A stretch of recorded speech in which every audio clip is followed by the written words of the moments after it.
કાંકરા તાલુકાના વેપારી મથક થરા ખાતે CWCના સભ્ય જગદીશ ઠાકોરની આગેવાની હેઠળ સંવિધાન રેલી યોજી સૂત્રોચ્ચાર કર્યા બાદ સભા યોજાઈ।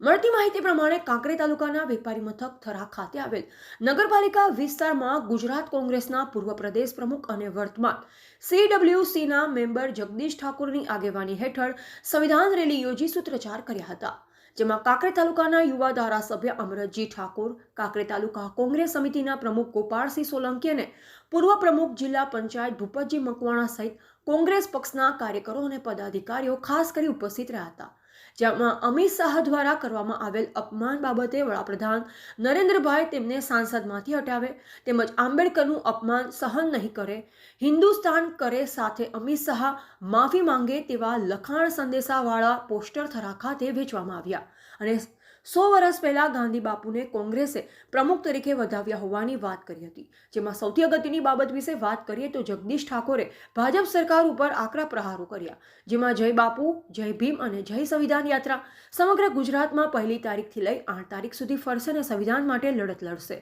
અહેવાલ જયંતિભાઈ ઠક્કર, સિહોરી, કાંકરેજ। जय बापू, जय भीम, जय संविधान यात्राओ समग्र देश में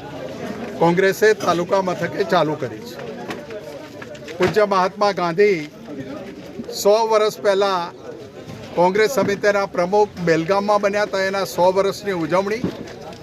डॉक्टर बाबा साहेबे विश्वना बंधारणनो अभ्यास करी अने विश्वનું સૌથી ઉત્તમ બંધારણ આ દેશને આપ્યું। એના 75 વર્ષ થઈ રહ્યા છે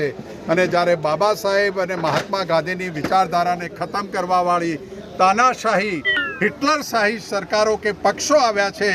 બાપુનું ખૂન કરવાથી બાપુની વિચારધારા ખતમ થઈ જશે એવી માનસિકતાવાળા લોકો જ્યારે દેશ અને રાજ્યમાં સત્તા ઉપર બેઠા છે, ત્યારે કોંગ્રેસ 1 તારીખથી 8 તારીખ સુધી સમગ્ર ગુજરાતના તમામ તાલુકા મથકો ઉપર આવી યાત્રાઓ અને પત્રિકાઓનું વિતરણ કરી અને કોંગ્રેસની